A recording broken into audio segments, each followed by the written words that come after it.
Olá, gente, tudo bem? Hoje nós vamos fazer mais ou menos um complemento sobre aquele programa de ontem com relação à educação para o futuro. Nós mencionamos algumas formas de empenho e de observação da maneira como vai se trabalhar as pedagogias e os enfoques da própria vida para tornar o ser humano um pouco mais crítico, mais pensante, uma pessoa de melhor qualificação pessoal na relação com seus iguais, alguém mais ilustre, com maior capacidade de ganhar um conhecimento mais profundo, ser um ser humano de pensamento mais crítico, uma boa pessoa, né? Alguém mais erudito, com mais erudição, conhecimento mais profundo. Fizemos algumas digressões com relação à educação para o futuro. De hoje a um século, procurando na atualidade as melhores pedagogias que estivessem visando a melhora do ser humano. E lá nós passamos pela educação para a felicidade. E eu achei interessante esse tema, resolvi fazer um estudo muito breve e também superficial, obviamente, até porque não tem muitos lugares, mas é um dos parâmetros para a educação do futuro. Seria educar para a felicidade. Hoje em dia a gente tem uma vivência muito com relação à questão de futurismo, né, muito pessimista, de que o mundo vai ficar muito ruim, que tudo vai acabar, que as guerras vão estar sempre aí, que as pessoas estão piorando, que as doenças, que nós temos pandemias, temos doenças e temos questões climatológicas. Tudo isso são verdades, mas que podem ser modificadas nas posturas que os homens têm. Claro que a questão climatológica é um pouco mais complicada, porque ela está associada a um sem número de coisas que já se fez contra a natureza, e a gente não sabe o quanto disso nós conseguimos em um curto espaço de tempo, talvez de 100, 200 anos, isso não é curto, né, para a existência humana, ou talvez até mais, reverter algum desses processos. Ou talvez a gente não consiga reverter e tenhamos que conviver com algumas intempéries obrigatórias que tornem a vida do ser humano na Terra muito mais difícil. Porém, nós podemos preparar os homens também para não piorar as coisas, trabalhar mais na coletividade, ter mais conhecimento, mais sabedoria no seu dia a dia, mesmo nas profissões mais simples, nas camadas mais simples da população, que as pessoas têm fundamentação tecnológica, fundamentação de educação, espírito crítico, capacidade de ganhar conhecimento, de aprender, e tudo isso mitigaria um pouco dos problemas que nós podemos ter. As outras questões são questões de conhecimento, ter mais conhecimento da sua própria saúde, da sua vivência no dia a dia, como que você educar-se para alimentar-se bem, agir profilaticamente com relação a questões de doença, entender quais são as doenças, evitar as pandemias e tomar medidas em que todos possam entender o que seria melhor para aquele grupamento de pessoas na humanidade naquele estágio, considerando regiões, fronteiras e fronteiras, numa consideração do mundo inteiro. Bom, então um desses estudos foi Educação para a Felicidade, que poderia melhorar a forma do indivíduo se relacionar com alguns problemas já criados e tirar essa ideia pessimista que a gente tem. Eu não vou me delongar muito nesses preâmbulos aqui, vamos ler o texto que eu pesquisei aqui. Ciência da Felicidade, quais são os fundamentos, aplicações e movimento da psicologia positiva. Então, esse é um tópico da psicologia positiva. A busca da felicidade é uma constante histórica da humanidade. No entanto, ela foi apenas no final do século XX que esse tema ancestral ganhou um rigoroso status acadêmico e científico, dando origem ao que hoje conhecemos como ciência da felicidade, ou então de psicologia positiva. Diferentemente da psicologia tradicional, historicamente focada no alívio do sofrimento e no tratamento de patologias já constatadas, esse novo campo dedica-se a entender e promover o florescimento humano, a resiliência e a satisfação com a vida, utilizando métodos científicos robustos. Não é enganação, não é pensamento positivo, né? Ficar repetindo bordões, nada disso. É trabalhar cientificamente, bem embasado, para que a sociedade tenha um coro de felicidade, de alegria e de bem-estar e de mente positiva para a realização das coisas para as quais que a vida necessita que a gente realize, né? Em nós próprios e em coletividade. E também em relação às outras sociedades planetárias, né?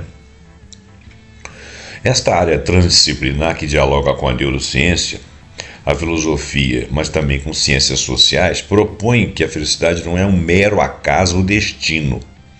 É algo que pode ser cultivado por meio de práticas e mudanças de mentalidade baseadas em evidências. Essa pesquisa explora a fundo, claro que nós aqui não, né? Mas a pesquisa feita através das universidades, dos institutos, ela vem explorar a fundo a fundamentação científica, os conteúdos, as aplicações práticas, os centros de excelência e os principais expoentes diante deste fascinante campo de saber. Então, olha bem, a pesquisa que foi feita, os estudos praticados e o que foi elaborado em cima dessa ciência, nós trazemos aqui, que foi feito de maneira profunda, e tem sido feito ao longo desses mais de 25 anos, talvez 30, 40 anos,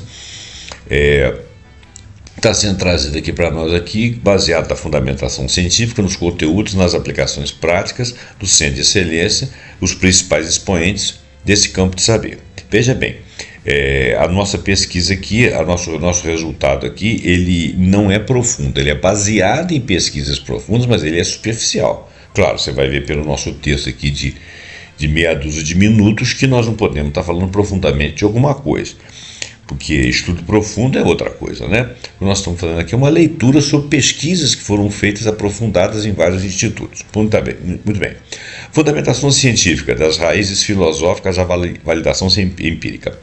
A educação para a felicidade não se baseia em autoajuda superficial, não é nada bobo, nem tolo, nem idiota.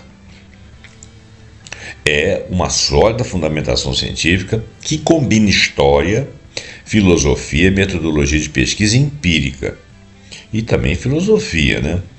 Antecedentes históricos e filosóficos. Embora formalizada recentemente, as raízes dessa pesquisa, desses estudos, são profundas e são antigas. Na filosofia nós podemos traçar dois conceitos fundamentais: a hedonia, que é a busca pelo prazer, conforto e experiências positivas, que é colocada inclusive de uma maneira assim, meio depreciativa, mas não é necessariamente isso. Claro que a hedonia, pura e simples busca de prazer, seria prazer a toda a prova, não? Mas nós não estamos falando disso, nós estamos falando da busca hedonia no sentido de você ter sempre uma cota de prazer diário, uma cota de conforto e experiências positivas ao longo da sua vida, que pudesse construir uma personalidade mais positiva. Então é nesse sentido, né, a busca de prazer pura e simples. E a daimonia, que é a busca por uma vida com significado, propósito e a realização de potencial humano, conceito central na obra de Aristóteles. Então, hedonia e daimonia, pelos seus lados positivos, seria a busca de você ter o prazer, o conforto, experiências positivas e também vida com significado, propósito e realização de seus potenciais. Na psicologia, nós temos pensadores como William James, no seu conceito de mentalidade sadia, Carl Rogers e Abraham Maslow, os pais da psicologia humanista, que já falavam de autorrealização, experiências de pico, né, para você chegar a grandes transformações positivas na sua vida e com isso você conseguir educar e ajudar coletividades a essas práticas.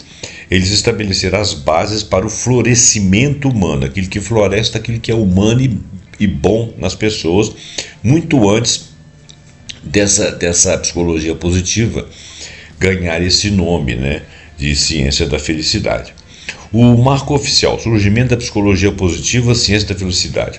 O marco zero da ciência da felicidade é amplamente reconhecido como o ano de 1998, quer dizer, finalzinho do século passado, com Martin Seligman em seu discurso como presidente da American Psychological Association, que conclamou a psicologia virar-se também para o estudo das qualidades positivas, sem ser pensamento positivo, sem ser essa bobajada de livro de autoajuda, é outra coisa, é ciência. Ele argumentou, o Seligman, que a psicologia do pós-guerra havia se tornado uma ciência da vitimologia. E com isso você começou a se criar ambientes prognósticos catastróficos para o futuro, como se tudo fosse dar errado, negligenciando-se a missão de tornar a vida das pessoas mais plena e produtiva. Um pouco essa vitimologia e essa visão catastrófica, ela tem um pouco a ver com você trabalhar com os medos e com as ansiedades da sociedade. Isso aí é um pouco de manipulação do conjunto de poderes, né? E obviamente que a psicologia não vai se deixar levar por isso. Ela tem uma ciência, ela tem uma competência e ela quer trabalhar, ela quer retirar essa negligência da missão da psicologia, a negligência, porque a missão da psicologia é tornar a vida mais plena e produtiva. Então não negligenciar por causa dessa vitimologia, por causa dessa projeção de catástrofe. Claro que eu não estou falando de realismo, não. O realismo é assim, quando você tiver uma catástrofe à vista, você vai saber trabalhar isso na humanidade e evitar isso aí, mas manter a mente positiva. Desde que, obviamente, haja condição, né? Se você estiver sobre catástrofe, vai ser difícil. Mas na vida do dia a dia, e você se preparando e agindo profilaticamente em relação aos problemas, você vai manter uma mente positiva, porque você é dono da sua vida. Em 2000, o Seligman e o psicólogo húngaro Mihaly Csikszentmihalyi, é um nome difícil pra caramba, porque ele é húngaro, Mihaly Csikszentmihalyi,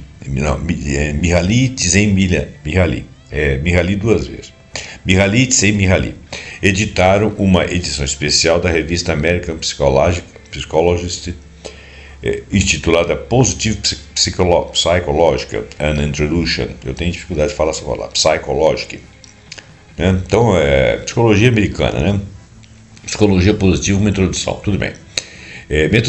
Metodologia científica. A ciência da felicidade utiliza métodos empíricos rigorosos, incluindo estudos longitudinais, quer dizer, que acompanham grupos ao longo de muito tempo, para identificar o que contribui para o bem-estar duradouro. Ensaios clínicos randomizados são chamados RCTs, testam a eficácia das intervenções específicas, por exemplo, exercícios de gratidão, em comparação com grupos de controle, né? Quer dizer, uma coisa pesquisada mesmo, para ver como é que aquilo ali trabalha. É até um trabalho neurocientífico, você vê como é que o cérebro está funcionando à medida que você faz os estudos randomizados, no caso, ensaios clínicos. Medidas psicométricas, né, desenvolvimento e validação de escalas para medir construtos de satisfação com a vida, otimismo e forças de caráter. Isso aí são métodos, né? Neurociência efetiva, uso de técnicas de ressonância magnética funcional para entender os correlatos neurais de emoções positivas e práticas, como a meditação da bondade amorosa, né? Alguns casos trabalham até a questão das orações, que o indivíduo está muito concentrado e tal.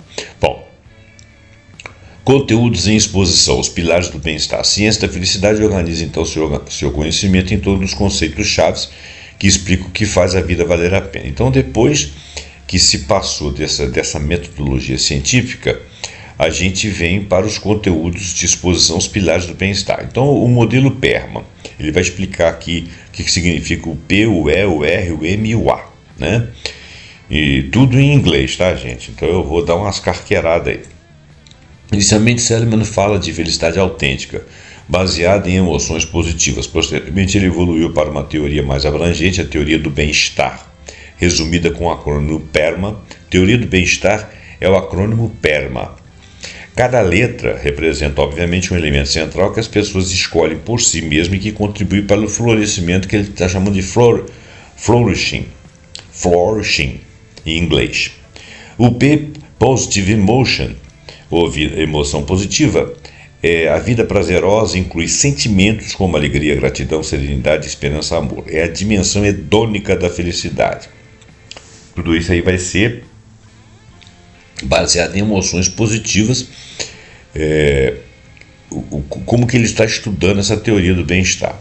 O E, engagement, ou seja, engajamento, a vida absorvida, refere-se ao estado de flow, fluxo, conceito desenvolvido por Csikszentmihalyi, que é o húngaro, é um estado de imersão total em uma atividade que equilibra desafio e habilidade, fazendo com que percamos a noção do tempo de nós próprios. É como se você estivesse fazendo um treinamento treinamento de uma coisa que você gosta, tipo coisa para a Olimpíada, ou treinamento de problemas, estudos.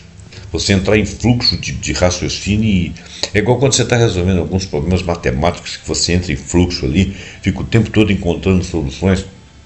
Às vezes você descansa resolvendo os problemas matemáticos. É muito interessante, porque você está ganhando prazer à medida que você vai solucionando e equacionando o problema e ganhando complexidade e você tendo lembranças de pedaços de teorias e incluindo tudo ali até que você faz um fechamento e cria um contextualizado, né? Então isso passa a ter um significado para você e te traz um prazer. Existem outras formas de trabalhar esse mesmo fluxo, né? Eu estou dando um exemplo aqui da minha área. Então é um estado de imersão total em atividade que equilibra desafio e habilidade, fazendo com que percamos inclusive a noção do tempo de nós próprios, porque nós estamos em fluxo. Relationships, que é o relacionamentos positivos, é a vida social, né? Você com outras pessoas. Os outros são o melhor antídoto contra momentos difíceis. Conexões autênticas e de apoio são fundamentais para o bem-estar. É claro que você precisa estar com pessoas que você considera boas e que dá prazer estar com você, né? Porque tem gente que é um saco, né? Meaning, significado e propósito, a vida com sentido, pertencer e servir a algo que se acredita ser maior do que o eu, a família, a comunidade, causa social, espiritualidade, uma dimensão eudaimônica, né? E o accomplishment, que é a realização. Então já falamos do P, do E, do R, do M e do A. O último aqui é accomplishment, que é a realização. A vida das conquistas, a busca por competência, sucesso, domínio por si só e a perseverança para alavancar objetivos. As 24 forças de caráter, que é a VIA Classification. O outro pilar fundamental é um trabalho de Christopher Peterson e também de Seligman, que criaram um sistema de classificação e virtudes e forças de caráter, que chama as Values in Action. Por isso é o acrônimo VIA. Values in Action Inventory. Então, Values in Action Inventory, que nós estamos traduzindo aqui como VIA, né? Eles são divididos em 6 virtudes principais: sabedoria, coragem, humanidade, justiça, temperança e transcendência, que abrigam 24 forças de caráter, como criatividade, bondade, liderança, gratidão, etc. A premissa é que identificar e usar nossas forças de assinatura diariamente é um caminho poderoso para engajamento e felicidade autêntica. Olha só. 6 virtudes principais: sabedoria, coragem, humanidade, justiça, temperança e transcendência, que por sua vez abrigam 24 forças de caráter, entre elas criatividade, bondade, liderança, gratidão, mas são várias, etc. Abordagem para aplicações práticas. Então, olha, a premissa é que identificar e usar nossas forças de assinatura diariamente, conscientemente usar diariamente, é um caminho poderoso para engajar-se nessa que seria a felicidade autêntica. A abordagem de aplicações práticas. A abordagem da ciência da felicidade é proativa, ou seja, você busca e você educa ela em si próprio. Então ela é proativa e educativa. Você não é passivo, você está em tempo todo proativo, você está realizando em si mesmo. E em vez de apenas consertar aquilo que está quebrado, constrói o que torna a vida forte e resiliente. Intervenções práticas, Positive Psychological Interventions, que são as chamadas PPIs, né? São exercícios e atividades baseadas em pesquisas para aumentar o bem-estar. Exemplos, alguns exemplos, não são todos, tá? Diário de gratidão. Você escreveu ao final do dia 3 coisas pelas quais você é grato naquele dia. Nem sempre você vai ter, né? Mas você faz uma coisa diária. Escrever no final do dia pelo menos 3 coisas pelas quais você é grato, se você conseguir. Isso treina o cérebro para focar naquilo que foi positivo ao longo do construto daquele dia.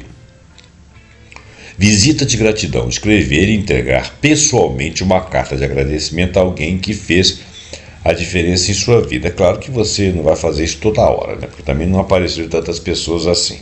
E também você não pode ser bobão, né? Chegar e aqui, muito obrigado, não é por aí não. São coisas reais. Uso de forças de assinatura, que é aquilo que é pessoal, né?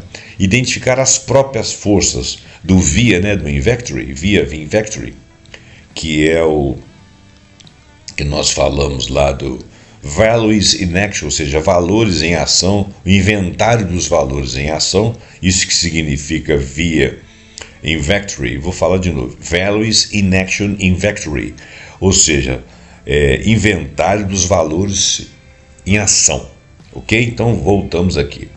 Uso das forças de assinatura, identificar as próprias forças do seu inventário de valores em atuação, ou seja, o VIA Invectory, e encontrar novas maneiras, tá?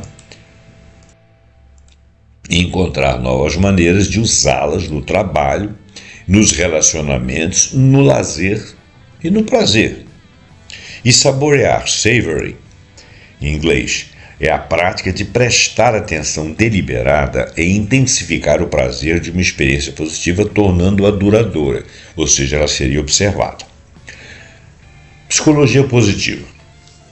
O Seligman e colegas desenvolveram a psicoterapia positiva PPT, que tem se mostrado eficaz no tratamento de depressão, muitas vezes superando a terapia tradicional isoladamente. Isso não é muito fácil, mas eu diria que é um tratamento coadjuvante, porque a depressão ela é realmente uma coisa física, né? Não basta você estar com bom humor ou querer estar. Você tem perdas em níveis de cérebro de algumas substâncias que mantêm o seu cérebro operando embaixo. Se você conseguisse essa superação, você poderia melhorar o desempenho, mas é um conserto difícil, você tem poucas ferramentas aí. Então, coadjuvante com as terapias, psicoterapias, remédios, se for necessário, e essas posturas, você passa melhor, quem tem, né? Passa melhor por questões depressivas. E também aquelas depressões que não são fisiológicas, né? São problemas que você está deprimido por uma série de acontecimentos, frustrações, chateações que você está passando, falta de perspectivas que você teria que minorar, melhorar e trabalhar para ter a felicidade. Então, em vez de focar nos sintomas negativos, ele ajuda os pacientes a construir emoções positivas, engajamento e significado, criando uma vida que vale a pena ser vivida como um amortecedor contra o sofrimento. Isso aí dá uma ajuda naqueles que estão em depressão e uma ajuda naqueles que estão frustrados, chateados e precisam de superação. Life Coaching e desenvolvimento pessoal. Eu não gosto muito dessa palavra coaching, não, porque o coaching para mim é aquele camarada que não sabe nada, mas quer te ensinar alguma coisa. Mas aqui a ideia é outra. A psicologia positiva fornece a base científica para muitas práticas de life coaching, utilizando ferramentas daquilo que nós chamamos lá de PERMA, né? E o conceito de fluxo ou flow. Os coaches, que seriam intermediários, seriam pessoas que estariam apenas te apoiando, sem um conhecimento profundo, ajudam clientes a definir metas alinhadas com seus valores e forças. Claro que esses coaching tem que ter preparo, não pode ser um cara que se diz coaching, como tem havido por aí, promovendo mudanças sustentáveis em direção a uma vida plena, que você, obviamente, tem noção. O coaching está ali te ajudando a estruturar. Locais de estudos avançados e pedagogias ampliados. O movimento de psicologia positiva expandiu-se globalmente com diversos centros de pesquisa e aplicação. Por exemplo, alguns centros de pesquisa e estudos avançados. A Positive Psychology Center, na Universidade de Pensilvânia, nos Estados Unidos, fundada por Martin Seligman, é o epicentro mundial deste movimento. Nós estamos estudando, quer dizer, lendo, né? Oferece programas de mestrado, certificações e conduz pesquisas de ponta sobre resiliência, bem-estar e psicologia positiva aplicada.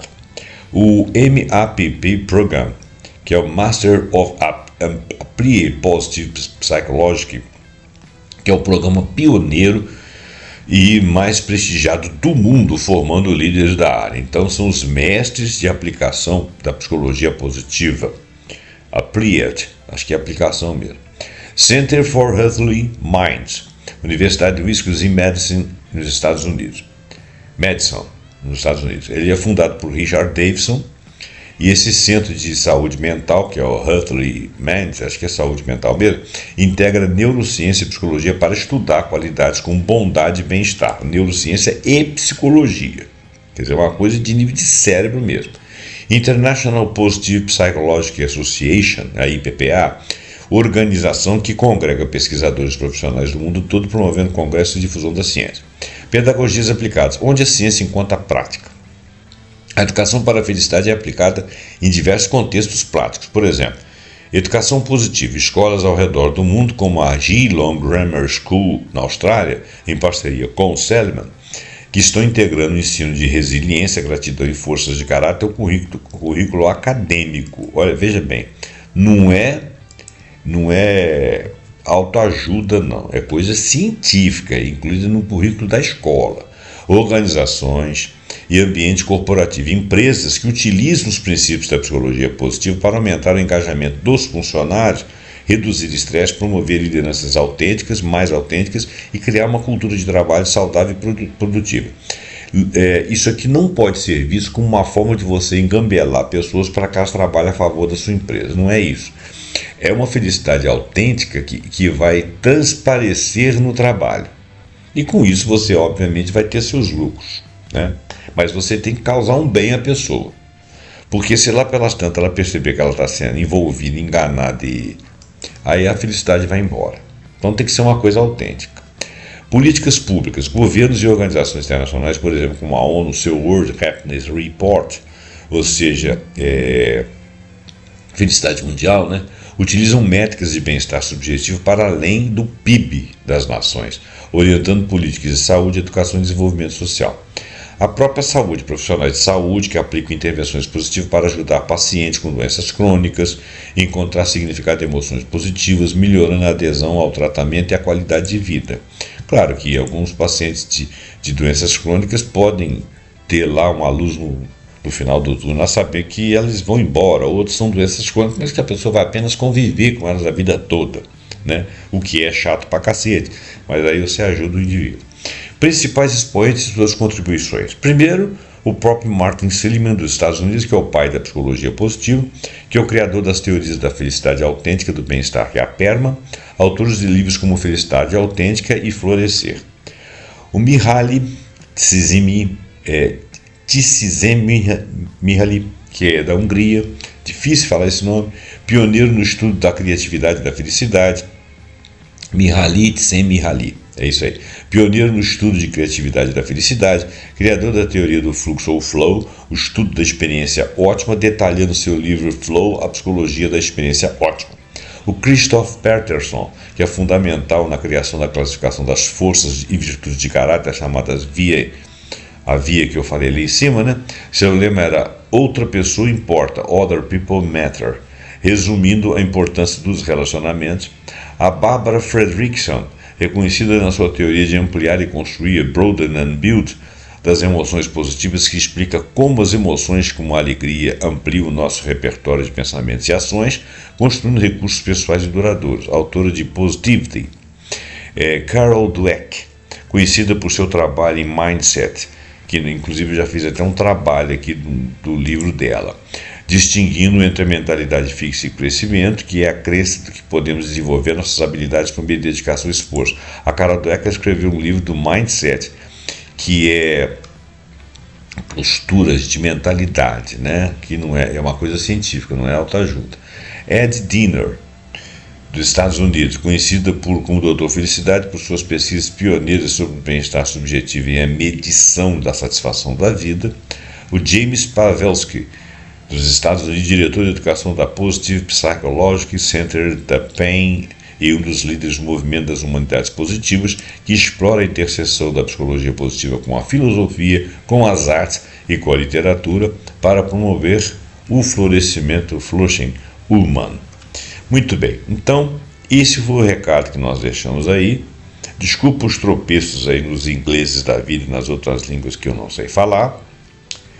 E espero que você tenha gostado desse programa. Passe ele para frente, deixe o seu comentário, alguma contribuição que você quiser deixar. Assine o nosso canal, deixe seu like e até o próximo programa pontuando com algum assunto que nós acharmos muito interessante. Muito obrigado e até lá.